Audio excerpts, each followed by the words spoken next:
संसार अवस्थेमध्ये जीवांना ते गुण भासित होतात, कारण त्याद्वारे इष्टकार्याची सिद्धी झाल्यासारखी वाटते. मोहामुळे, रागामुळे, द्वेषामुळे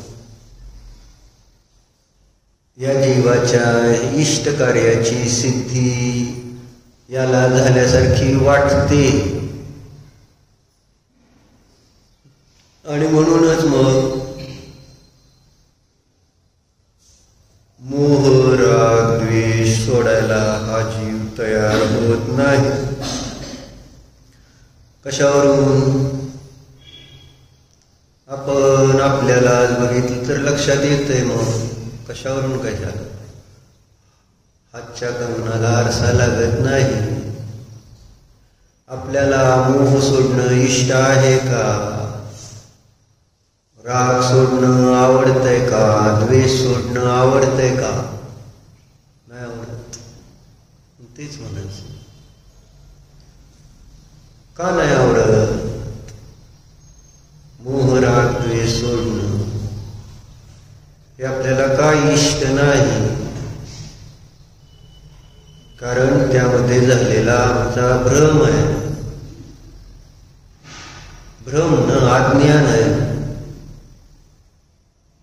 आणि एकदा भ्रम झाला तर तो भ्रम जोपर्यंत स्वतः दूर करत नाही तोपर्यंत कितीही बाहेरून कोणीही कसाही काही प्रयत्न केला तरी सुद्धा तो मोह, राग, द्वेष सुखाचं कारण आहे हा जो भ्रम आहे तो भ्रम नष्ट होत नाही. ऐकतोच की रोज आपण शास्त्र, रोज देवदर्शन करतोयच की, मग भ्रम दूर होतोय का?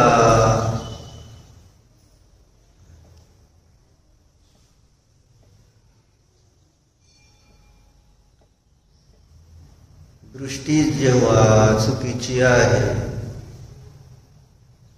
तेव्हा तिथं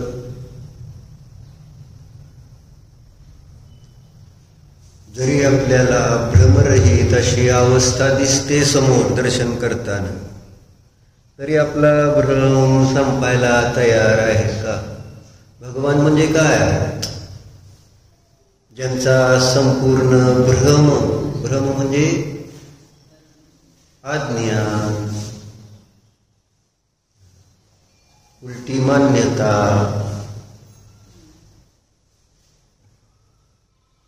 दूर झालेली आहे, असे ते आपण देव बघतो. पण दिसतेत का? बघायला काय, ते आहेतच. तिथं मंदिरात आपण दर्शन करून आलो, मग दर्शन करताना हा विचार आला का की मी ज्यांचं दर्शन घेतो आहे त्या जीवाजवळ आता भ्रम राहिलेला नाही, अन्यथा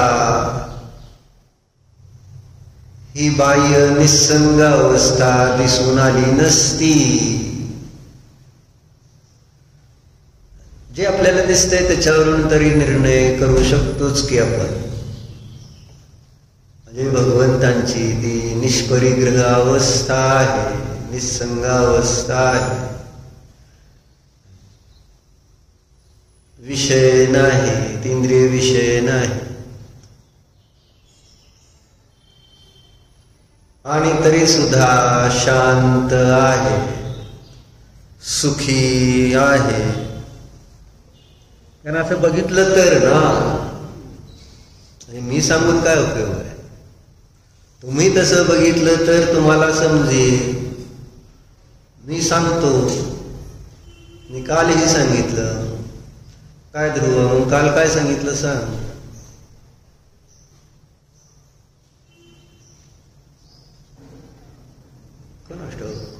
काल किती पाईप विकले, कितीचं गिराईक झालं, त्यांनी मला संध्याकाळी सांगितलं. आज एवढे पैसे जमले.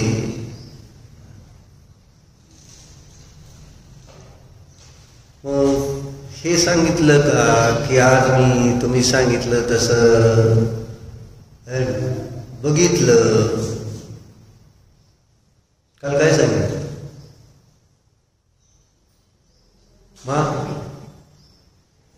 काल काय सांगितलं? जियापूर गेली.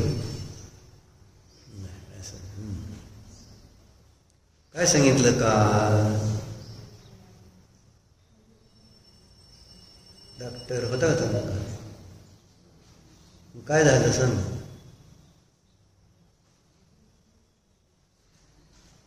काय तसं तर मी अजून पारिभाषिक काय घेतच नाही. मला म्हणजे ते सांगायची भावनाच होत. दर्शनच नीट करू यावेळेस तर बरं आहे. पद्मनंदी पंचविंशती का घ्या बरं. पद्मनंदी पंचविंशती अभिषेक, असमान जातीय द्रव्य पर्याय सांगितलं ना. शरीराने जीव मिळून झालेली एक अवस्था, त्यालाच आपण सगळे जीव मानत असताना तिथं अरिहंतांचं दर्शन करताना सुद्धा मला त्यांच्या जीवगुणांची प्रतीती न येता मला कोणाची, मी कोणाला बघतो, काय बघतो? जसं मी मला शरीर बघतो तसं मी अरिहंतांना शरीर रूपानेच पाहतो. मग अरिहंतांचं दर्शन होणार कसं? म्हणजे अरिहंतांचं ज्यांना दर्शन करायचंय त्यांना काय दिसलं पाहिजे, काय बघितलं पाहिजे? अरिहंत कोण आहे? कोण आहे? आपला पहिला प्रश्न होता ना, 3 प्रश्नापैकी ईश्वर कोठे असतो, ईश्वराची नजर कोठे आहे आणि ईश्वर काय करतो, असे 3 प्रश्न एका पुजाऱ्याला, मंत्र्याने, आपलं राजाने विचारले होते का नाही? ईश्वर कुठे राहतो, ईश्वर नजर कुठे आहे आणि काय करतो, असे 3 प्रश्न. पुजारी आपलं पूजा करणाराच होता. जशी आपण पूजा करतो तसंच पूजेत काय काय नाही हा विषय गौण आहे.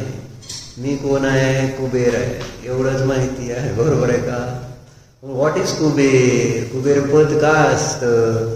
त्या समोसरणामध्ये ज्या इंद्रांच्या द्वारे, कुबेराच्या द्वारे जिनेंद्र देवाचं गुणगान केलं जातं. सगळं ते 5 कल्याणात केले जाते. त्यामध्ये कुबेराचा रोल काय असतो? मी काय करतोय? मला कोणतं पद मिळालंय? कशामुळं मिळालंय? यापेक्षा कोणतं पद मिळालंय? जे पद मिळालंय ते पद मला साक्षात मोक्षाचं कारण आहे असं भासित व्हायला पाहिजे का नको? ते पद आपल्याला व्यवहारामध्ये प्रतिष्ठेसाठी त्या पदाची अपेक्षा, की मला त्यांच्यासारखं, ज्यांचं पंचकल्याण करतोय त्यांच्यासारखं पद प्राप्त करण्यासाठी त्यांच्या है ना, कुठून का होईना, त्यांची कशी का होईना सेवा माझ्याकडनं होणं महत्वाचं आहे. म्हणजे तिथं मला जरी दरबान व्हायची वेळ आली तरी चालते, पण मला त्यांचं सानिध्य प्राप्त व्हावं. सच्चे टोपी दरिद्रोपी असं म्हटलं ना. नोकर हो नाहीतर दरिद्र हो, परंतु जिनधर्मानुवास महत्वाचा आहे, हे लक्षात यायला पाहिजे. जर ते नाही लक्षात आलं आणि आपण बाहेरच्या, म्हणून म्हटलं काय असतं नेमकं ते, दर्शन असो नाहीतर पंचकल्याणक असो नाहीतर यशो धर्म इंद्र असो नाहीतर जी काही पद आहेत, राजा, आई, माता, पिता, सगळे नेमकं काय असतात, कशासाठी असतात. पण त्याच्यातलं एखादं पद आपल्याला आपल्या पुण्यानं प्राप्त झालं तर त्याचा अर्थ काय होतो हे समजावं लागेल. म्हणून इथं जिनेंद्र स्तवन नावाचा 14वा अधिकार आहे पद्मनंदी पंचविंशतिकेमध्ये. जिनेंद्र देवाचं दर्शन कसं करायचं हे ते सांगतात. जिनेंद्र देवाचं दर्शन करण्याची सिस्टीम जी आहे त्याच्यामध्ये आपल्याला काय बघितलं पाहिजे. 34 श्लोक आहे, 34 आणि एक शब्द पहिलं त्या ठिकाणी चरण आहे ते सगळ्याच सारखंच आहे, एकसारखंच आहे. दिठ्ठे तुमं मी जिनवर असं ते पद आहे पाहिजे. दिठ्ठे तुमं मी जिनवर सहलिवाईं मच्चनयनाईं चित्तं गत्तं चलम् अमीयेन वसंचियं जायम्. काय म्हणले?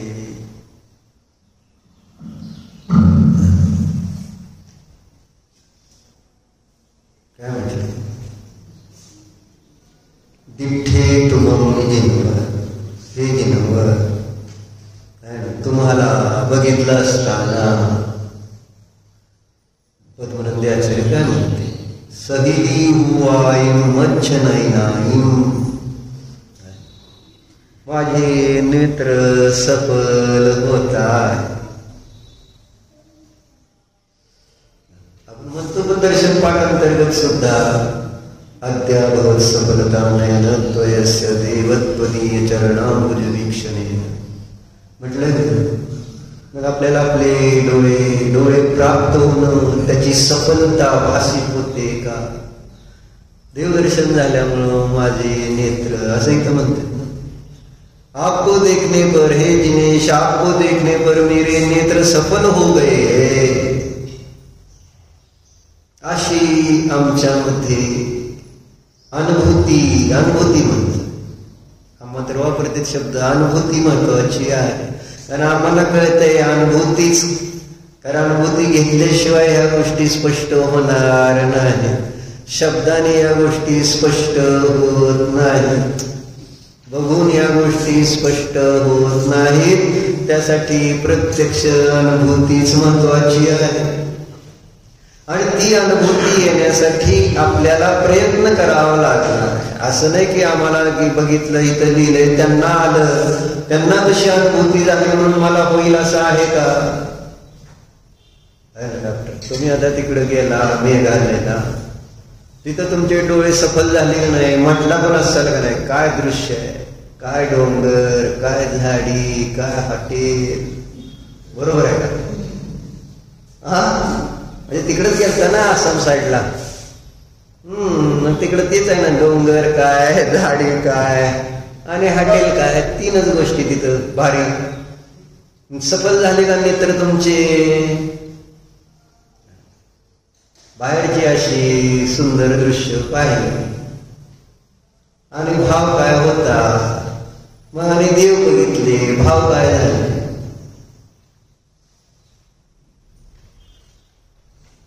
भाव काय होतात? इथं तर पद्मनंदी आचार्यांना असं वाटतं की आज माझे डोळे आणि जे मला बघायचं होतं डोळ्याने ते आता माझं आणि मी बघितलं, जे बघायचं होतं ते बघितलंय, आता बाकी काय बघायचं राहिलेलं नाही.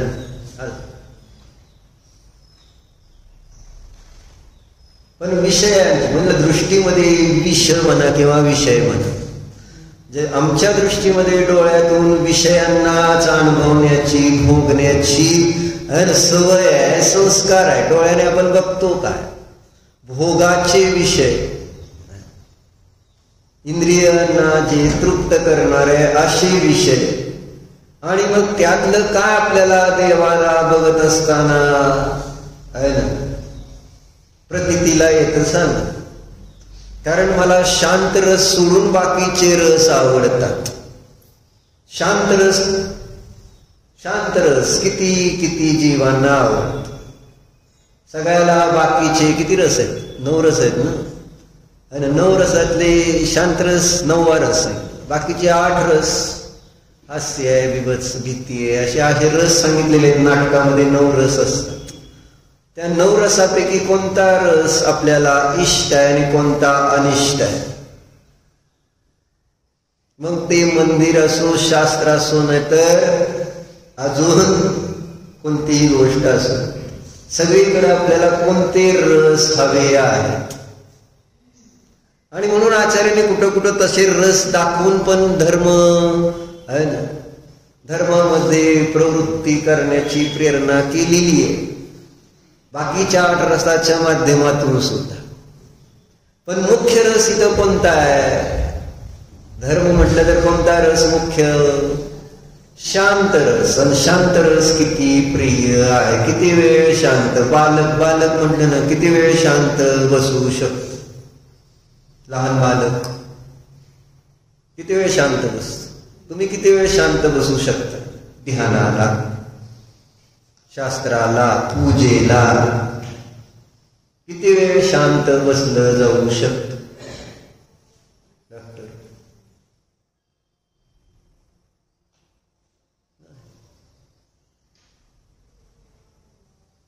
नाही, मला तो इष्ट नाही आहे. आणि मग जेव्हा तो इष्ट नाही आणि जे मी समोर बघतोय देवदर्शन करताना, ती तर शांत रसाची मूर्ती आहे. शांत रस सोडून तिथं दुसरं काय तुम्हाला कुठलाही रस दिसणार आहे का? म्हणजे लहानपणी जसं मुलांना सिनेमा कसले आवडते? कारण टायगर जिंदा आहे. मग आता टायगर जिंदा आहे का आवडतं त्याला? मध्ये तुला का आवडतो रे? सांग कारण काय त्याच्यामध्ये? आणि जर त्याला एखादा स्पर्श असा जो आहे किंवा कोणतं ते नटसम्राट अशी जर त्याला दाखवली सिनेमा किंवा काय, किती बघेल तो? त्याला टायगर जिंदा आहे का आवडतंय? ऍक्शन मूवीज, ऍक्शन पाहिजे ना.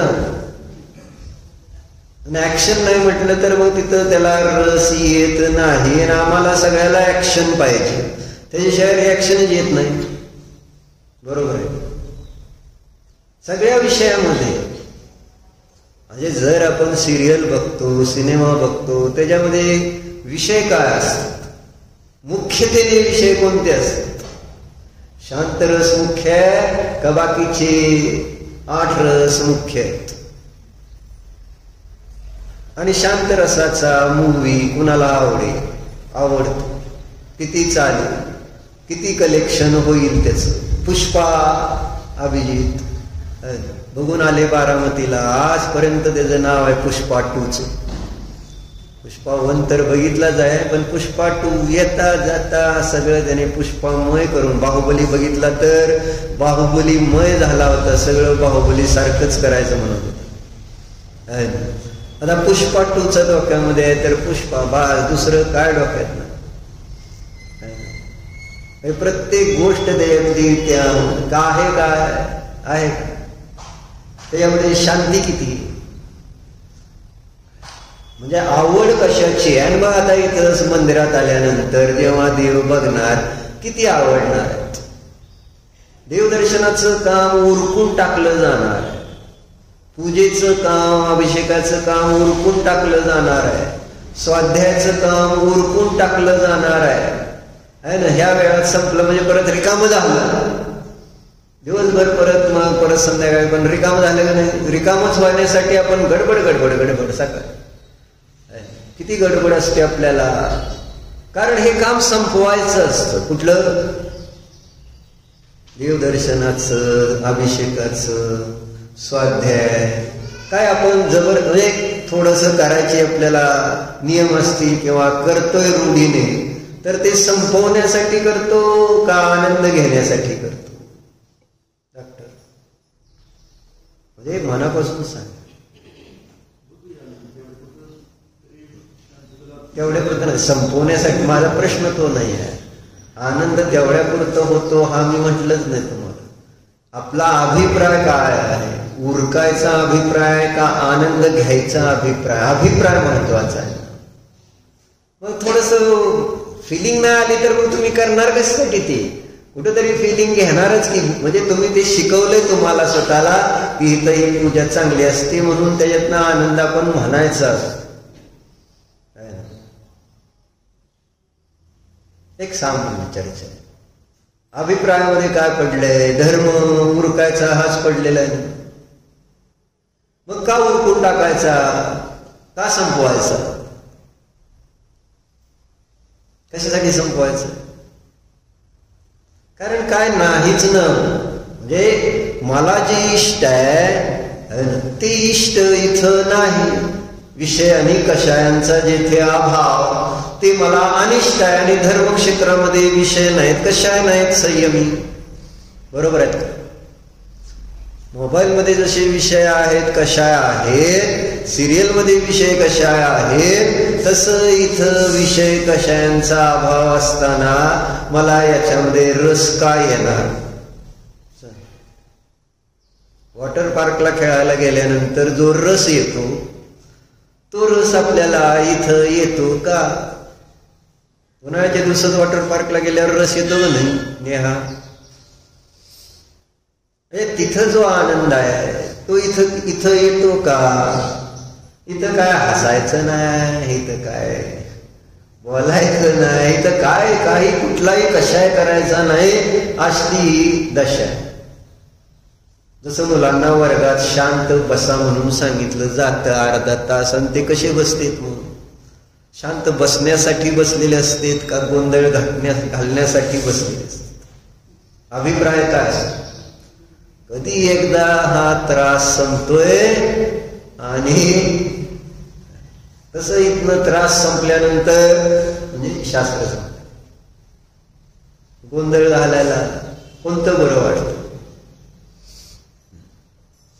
चर्चा इथं पद्मनंदी आचार्यांना सांगायची ती ही, दिठे तुम मी जिनवर, हे जिनेश आपको देखने पर मेरे नेत्र सबल हो गए हैं, मेरा मन और शरीर चित्तम गत्तम चलहुम अमीन वसिंचियम जायम. जणू काय अमृताचा अभिषेक झाल्यासारखा वाटतोय मन आणि शरीर. भगवंतांचा नाही, भगवंतांना बघून या जीवाला पद्मनंदी आचार्यांना वाटतंय माझं मन जणू काय अमृताने सिंचलं गेलेलं आहे. अमृताचा म्हणजे शांती, मनाला शांती. शरीरातले सुद्धा म्हणलं ना व्याधी काही नाही तिथं, आधी कुठलाच विकल्प नाही. तेव्हा असं एक गुड फिलिंग येते डोळ्याला, मनाला आणि शरीराला.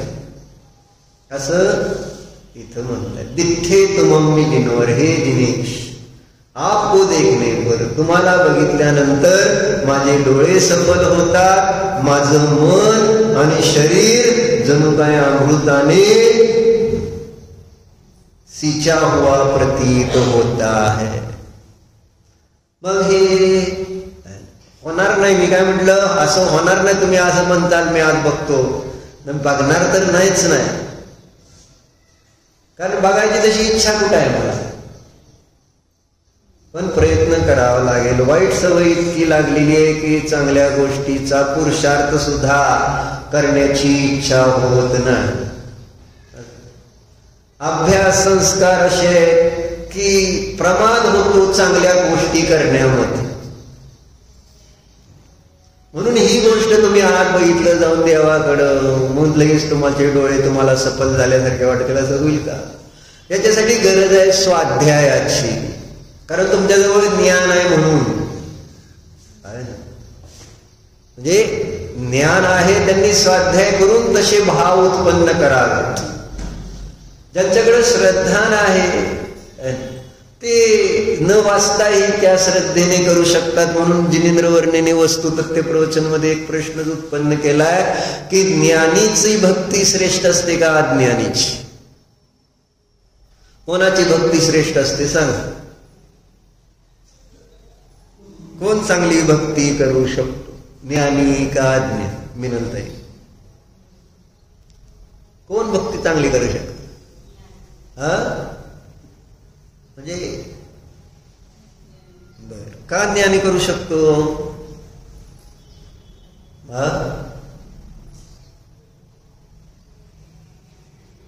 ज्ञानीजवळ भाव आहे. कोण करू शकतो? गुरुभाई, ज्ञानी चांगली भक्ती करू शकतो का अज्ञानी?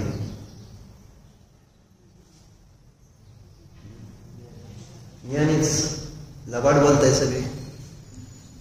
लबाड म्हणण्यापेक्षा मला मग तुम्ही ज्ञानी आहात का असा पुढचा प्रश्न.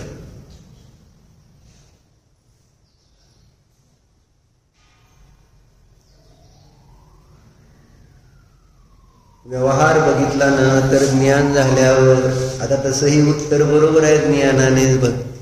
पण अज्ञानी जो भक्ती करू शकतो तो ज्ञानी करू शकत नाही. ज्ञानीला सगळं माहिती असतं, देव कोण आहे, मी कोण आहे. त्यामुळे तो देवाशी किती समरस होऊ शकेल. एक व्यवहारात सांगितलं जात, देव आणि तो स्वतःमध्ये आंतरच पाहू शकणार आहे ज्ञानी. पण अज्ञानी मात्र देव आणि स्वतःतलं अंतर संपवू शकतो. कारण त्याला ते जे देव दिसतात ते सर्वस्व भासित होतात. त्यावेळेस त्याला सोडून त्याला स्वतःचं अस्तित्वच भासित होत नाही. अपेक्षा आहे म्हणजे चुकीचं आहे असं, ज्ञानीचीच भक्ती खरी हे त्यांनी तिथं दाखवलं, त्याच्यात काही शंका नाही. पण चर्चा कशासाठी होती की बाबा बघितलं गेलं तर जी भक्ती आहे ना, आता चर्चा आपण करत होतो, तुम्हाला नाही जमणार का? तुम्ही ज्ञानी आहात, अभ्यास करत नाही, त्याच्यामुळे तुम्हाला त्या देवाला बघितल्यानंतर असे परिणाम होणार नाहीत. आणि तुम्ही असे अज्ञानी पण नाही आहे की जेणेकरून तुम्ही देवाला स्वतःला समर्पित करून टाकचा. देव आहे तेच फायनल आहे, देव एव प्रमाणम असं नाही आहे ना. जे काय असेल ते देव असं मान्य का बाहुली तुम्हाला? म्हणून सांगतोय वा जर ज्ञान आहे तर वाचन करून देवाबद्दलची भक्ती वाढवा. कारण तुमच्याजवळ तेवढं अज्ञान नाही की तुम्ही समर्पित होता. आम्ही सगळे मनुष्य संज्ञी शिकलो आणि आपल्या विषय व्यापार आदीमध्ये गुंतलो संसारामध्ये, तेव्हा ही गोष्ट जी ही भक्ती आहे ती मला डेव्हलप करावं लागणार. मला स्वतःला बुद्धिपूर्वक ती बुद्धिपूर्वक वाढवावी लागेल. तयार करावं. तशा प्रकारची बुद्धी तयार करावी लागेल जर मला सुखी व्हायचंय तर. पण इथं तसं वाटेनाच की आम्हाला धर्म करून सुखी व्हायचं. ध्रुव, कशामुळे सुखी होणार आहे तू? काल 5 आले, आज 10 येतील. सुखी कशामुळे होणार? शास्त्र ऐकून सुखी झालास का ते पैसे आल्यामुळे जास्त सुखी होतो? सांग. म्हणलं गेलं घरी तर बुद्धी भ्रष्टच होणार आहे. परत मला हे विषय आहे ना अशा पद्धतीने विचार करण्याचे परिणाम का होणार? जेव्हा समोर गिरायक आहे, आपल्याकडे माल आहे, लोक त्या ठिकाणी ते घेत आहेत, मला पैसे देत आहेत, मग माझ्या बुद्धीमध्ये हे काय येणार की सगळं मी नाही, माझं नाही, हे शरीर माझं नाही, मी तर राग नाही, द्वेष नाही, मी त्याच्यापासून भिन्न एकटा असा सिद्ध समान शुद्ध जीव आहे. हे कशासाठी? हे संस्कार, काल म्हटलं ना संस्कार कसे होऊ शकतात. त्यामध्ये असा वाहून जातो आपण की आपल्याला आपली शुद्ध राहत नाही. आणि मग तुम्ही जरी देवाकडे बघितलं तरी आणि असं वाचलं ऐकलं तरी तसे भाव व्हायला तयार नाहीत विरुबाई. इथं जसे भाव पद्मनंदी आचार्यांचे होते, मानतुंग आचार्यांचे होते, अजून वादिराज आचार्यांचे होते, धनंजय कवीचे होते, समंत भद्राचार्यांचे होते. त्यांनी ज्यांनी स्तुती स्तोत्र किती रचले, त्यांचे जसे भाव होते तसे माझे भाव होण्यासाठी आपण काय करतो? मंगलाचरणच म्हणून चर्चा चालली. पद्मप्रमोलधारी देव ज्या पद्धतीने मंगलाचरण करतायत, तोही सती परमात्मन मादृशान मोह मुग्धान कथमतनु वशत्वात. काल तीच चर्चा केली ना आपण. कथमतनु वशत्वात, जे शरीराच्या वश असतील त्यांना मी का पूजू?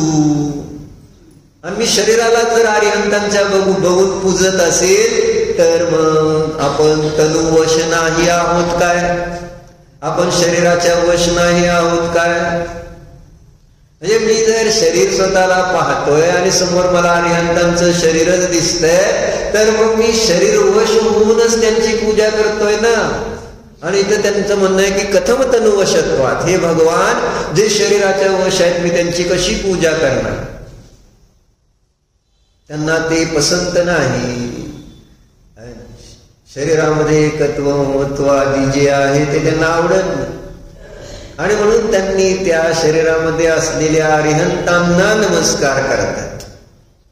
शरीरामध्ये असणारे जे जितभव अरिहंत आहेत त्यांना नमस्कार करण्याचा त्यांचा प्रयत्न आहे. आपल्याला आपला प्रयत्न कोणता आहे? भगवंतांना नमस्कार करताना आपला काही प्रयत्न नाही आहे. प्रयत्नच नाही आहे. हे सगळं आहे ना आलेलं आहे, आपल्याला फक्त शिकवलेलं आहे नमोकार मंत्र. माझा काय त्यामध्ये प्रयत्न आहे? पाया पडताना, देवदर्शन घेताना माझा काय प्रयत्न म्हणजे पुरुषार्थ आहे? मी काय बघतो तिथं असं?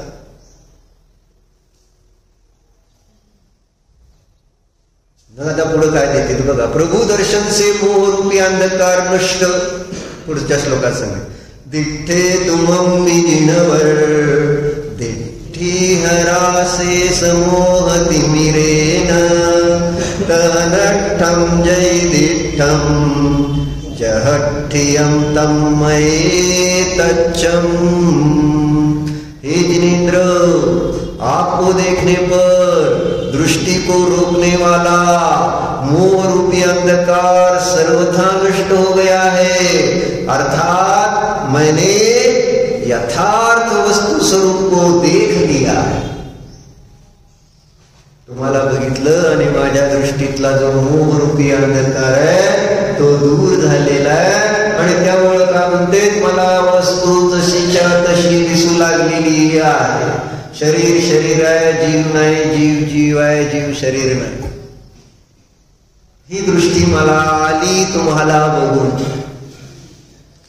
तुम्हाला बघून ही दृष्टी यायला पाहिजे ना, नाहीतर मग ते दर्शन काय काम हे म्हणतात. तुम्हाला बघून काय म्हटले, जगठ्ठियम तन्मये तच्चम, जसं वस्तूचं स्वरूप आहे तसं मला दिसू लागलेलं आहे, जसं आहे तसं. आणि जसं आहे तसं दिसण्यामध्ये शांती आहे, नाही तर आपुलता आहे. अनेक वेळा आपण बघितलंय, मृगमरीचिकेला पाणी बघितलं तर होणार काय, दोरीला साप बघितलं तर होणार काय. तसं इथं पण शरीराला जीव म्हणून बघितलं तर होणार काय, इंद्रिय विषय भोग धन आदी जे संयोग आहे त्याला सुखरूप बघितलं तर होणार काय. केवळ आकुलता शांती दुःखच प्राप्त होणार आहे. तेव्हा देवाला बघितल्यानंतर काय म्हणते पद्मब्रह्मधारी देव, माझ्या दृष्टीतला अंधकार त्या ठिकाणी सर्वथा नष्ट झाला. तहनठ्ठम जयदिठ्ठम,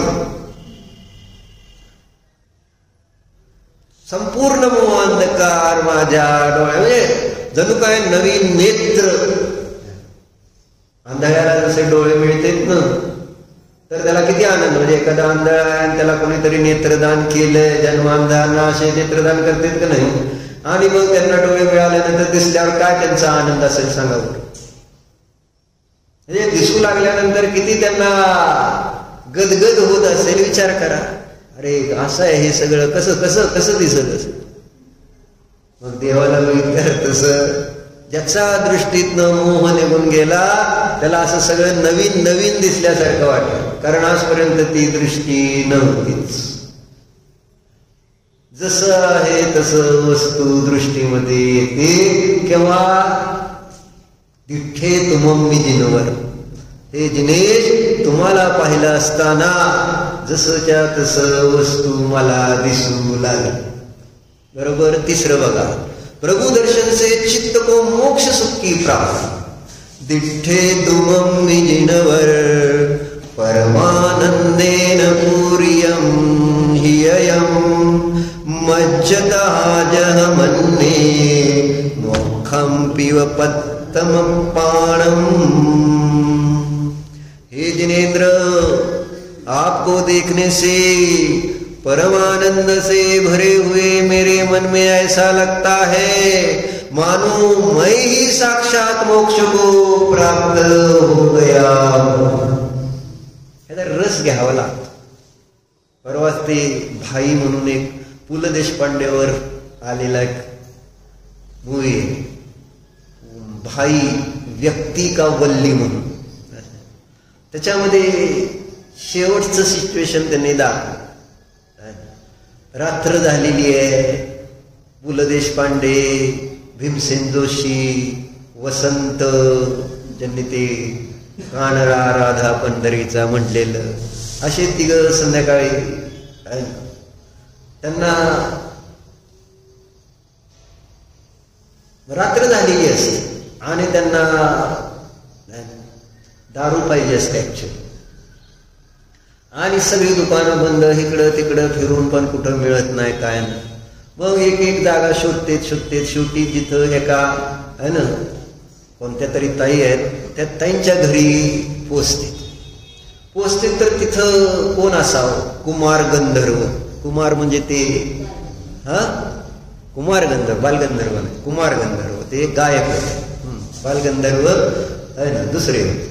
मग ते कुमार तिथं होते, त्यांची मैफल चालू होती, म्हणजे त्यांना ऐकायचं होतं. आलेच होते रात्री तर बसले होते, म्हणत होते. झालं मग हे तिघं पोचल्यानंतर मग आम्हाला बोलवलं नाही काय नाही असं म्हणून परत तिघं पण बसले, हे अशी चौघ, आणि त्या चौघांची मैफिल जमली न काय. रात्रीचा दिवस कधी झाला कळलेलं नाही, आणि त्याच्यातच त्यांनी सिनेमा संपवलाय.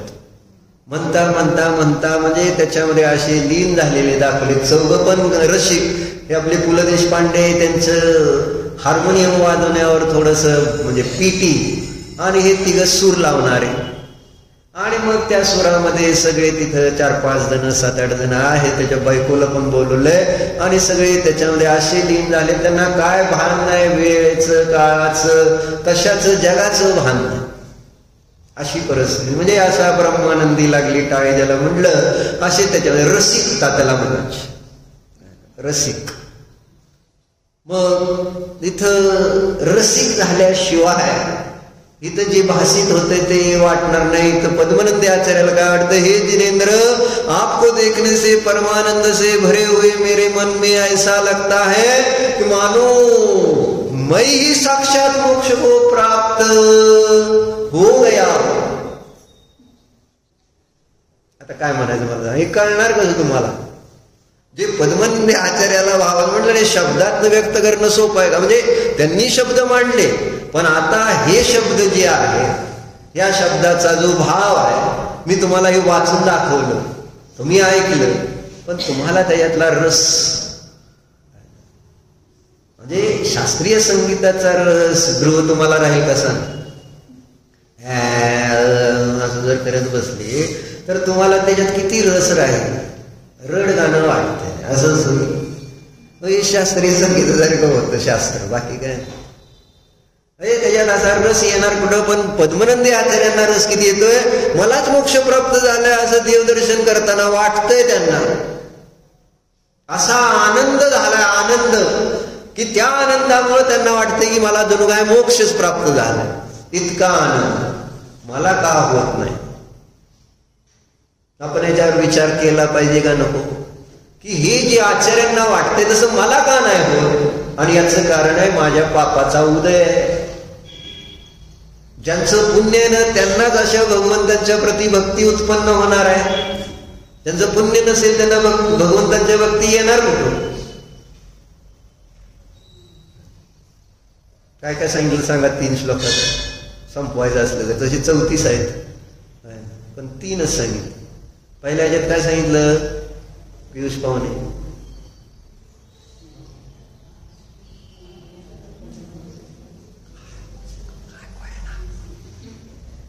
कानात बोलल्यासारखं बोलताय. हा बोला जरा.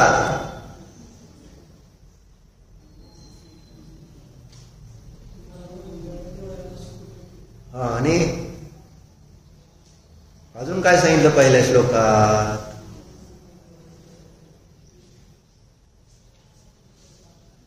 सिमरनताई बोला.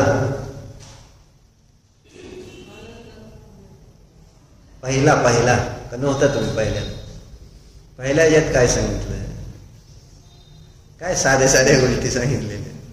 म्हणून म्हटलं इतकं साधं सांग तरी आपल्या डोक्यात बसत. संगीत सांगितलं तरी डोक्यात नाही, साधं सांगितलं तरी डोक्यात नाही. नेमकं सांगायचं का? रुचीचा अभाव म्हणलं. आणि आपल्याला कष्ट घ्यावे लागतील जर आपलं हे बदलायचं असेल तर, सवय बदलायची असेल तर कष्टच घ्यावे लागतील, प्रयत्नच करावे लागतील. त्याच्याशिवाय हे जमणार नाही. मिनलताय सोडतो दुकान उघडायचं मला माहित आहे तुम्हाला. म्हणजे काय किती वाजले? 10 वाजले. त्यांना त्याचं टेन्शन जास्त आहे ना. त्यांचं म्हणणं आहे दिव्यध्वनी 2 तासच फिरते, त्याच्यापेक्षा जास्त फिरवू नका तुमची. आमचं 1 तास जायचं, 1 तासभर सोडा आम्हाला. आनंद घेते काय माणूस? बसले तर चला मस्त आहे, स्वाध्याय करू, काय होतंय त्याला? आहे ना, पूजा करायला लागलोय, मजा यायला लागली, बसू थोड्या वेळ, काय फरक पडतोय? आणि आपल्याला कुणाला फरक पडणार आहे सांगा? जर थोडा 1 तास अर्धा तास तोपर्यंत आपली ती, आणि तो कशाही जास्त काळ नाही राहत, अंतर्मुहूर्ताच्या वर राहत नाही परत तो सुद्धा. तुम्हाला सांगतो मी नंतर तिथून बाहेर येणार की, पण तेवढा तर अंतर्मुहूर्त तर आनंद घ्या की. पण त्या अभिप्रायामध्ये जर तिकडं पडला असेल तर मग तो अंतर्मुहूर्त इथला पण वाया जाणार आहे. अभिप्राय बदलून बसायचं जरा आणि आनंद घ्या ना इथल्या विषयात. ज्या विषयामध्ये आपण प्रवृत्ती करतो त्या विषयामध्ये कधीच संसारी जीव आनंद घेऊ शकत नाही, कधीच नाही. जो रील तुम्ही बघता त्याचा कधीच आनंद घेऊ शकत नाही. तुम्हाला पुढचं बघायचं असतं. जे गाणं चालू असायचं पूर्वी छायागीतला ते आम्हाला कधीच बघायचं नसायचं. ह्याच्यानंतर कोणतं गाणं दाखवते ते आपल्याला बघायचं. जे चालू आहे ते नाही नंतर. म्हणून सांगितलं की वेजो वेद दिवेद वेदिच्छदी समये समये विनस्स देव आहे ना. ज्याची इच्छा आहे ना त्या इच्छेचं फळ त्यावेळेस नाही. आणि इच्छेचं फळ आहे तर ती इच्छा राहिलेली नाही. तिसरीच इच्छा. सगळ्याची इच्छा बदलली का नाही? असं होते. आनंद कधी घ्यायला शिकणार आपण सांग? लौकिक आनंद तर अनंत वेळा घेतला डॉक्टर. बघा एवढी संधी मिळालेली आहे तर या संधीचं सोनं करा, नाहीतर सोनंच पैशाचं सोनं करत राहा. मिळालेल्या पर्यायाचं बाहेरचं सोनं गोळा करण्यात घालवतात. हे याच्यासाठी नाही आहे. अनंत भाऊ गेलेत. भावपाऊड मध्ये सांगितलं की नाही कुंदाचं? किती सांगितलं, किती दुःख या संसारात, कुठं कुठं काय काय भोगलं. आणि तरी मिळताय घरी जायचंय काय गडबडीनं? शांती राहू दे. काय नसतं, काय फरक पडत नाही. उलट आपण आता आहे ना, मी माझ्या मर्जीनं करणार. मग पहिल्या ह्याच्यात काय सांगितलं बाहुबली भाई? आता त्यांनी पुस्तकात निदान लिहिलंय तर नोट नाही लिहिलं नाही. दोन गोष्टी सांगितल्या त्या. हे जिनेंद्र, तुम्हाला बघितल्यामुळं मिळताय सांगा काय? हा, आणि डोक्यावर पदर घ्या. सांगितलं का नाही? माझं मन आणि माझं शरीर जणू काय अमृताने सिंचित झाल्यासारखं मला वाटतंय. मला वाटतंय, कळतंय का नाही? दुसऱ्या श्लोकात काय सांगितलं? थांबा जरा, मला मी विचारतो. श्रुती दुसऱ्या श्लोकात काय आपण वाचलं? जिनेंद्र स्तवन आहे हे.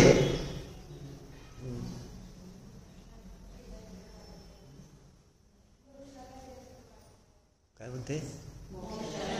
तिसऱ्यातलं नाही, मी दुसऱ्यातलं विचारलं बेटा. दुसरा श्लोक.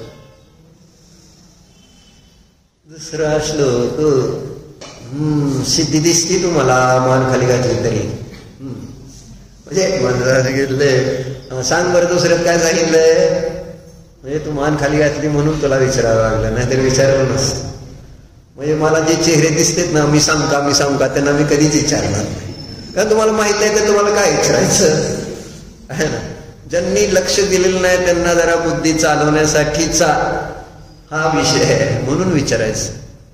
आहे का दुसऱ्या श्लोकातलं काय ज्ञान? क्षयक्षम नाही. चला दुसऱ्या श्लोकात काय सांगितलं वीरूभाई सांगू शकताय?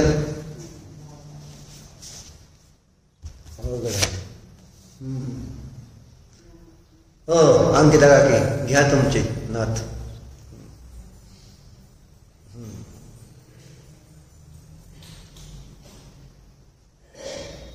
नाही का नाही? सोपं सांगितलं. हे देवा, तुला बघितलं आणि माझ्या दृष्टीतला अंधार समूळ नष्ट झाल्यामुळे मला सगळ्या गोष्टी जशाच्या तशा दिसू लागल्या. शरीर शरीर, जीव जीव, मी पर सु आणि पर जसच्या तस. आणि तिसऱ्यात काय सांगितलं? माझ्या मनामध्ये इतका आनंद झालाय जणू काय मला मोक्षच प्राप्त झाले. काय म्हणजे त्या तुम्ही ते पद्मनंदी आचार्य झाल्याशिवाय थोडंच करणार आहे.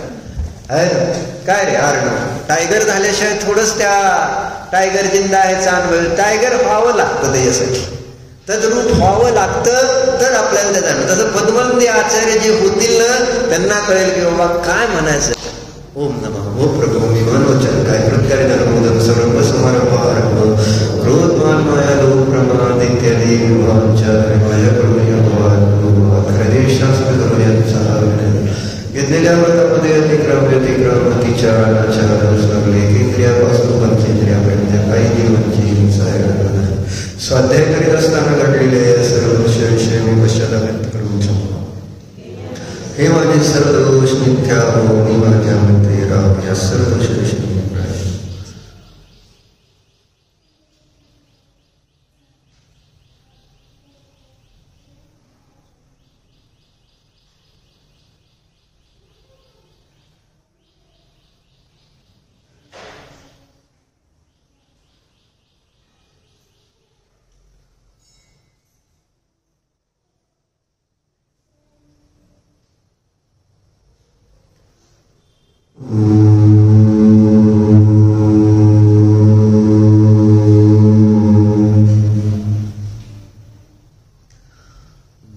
ज्ञानरूपी डोळे उघडा,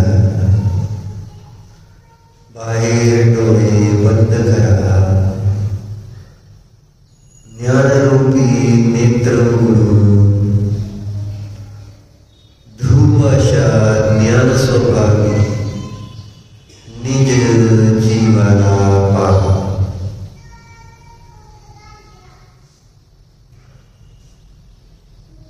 निज ध्रुवाचा विचार करण्यात ज्ञानाची सफलता. जण स्वतःला पाहा. मोहरूपी अंधकार नष्ट होता क्षणी स्व पर भासित होतोच. निज ध्रुव दिसताच जसं माझं स्वरूप आहे तसंच अनुभूतीला येत पहा. अशरीरी अजर अमर अविनाशी असा आम्ही आहे. जसा आहे तसा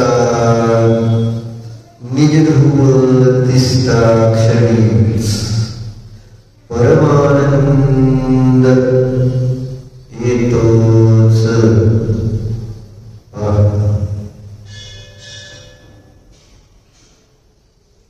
परमानंद स्वरूप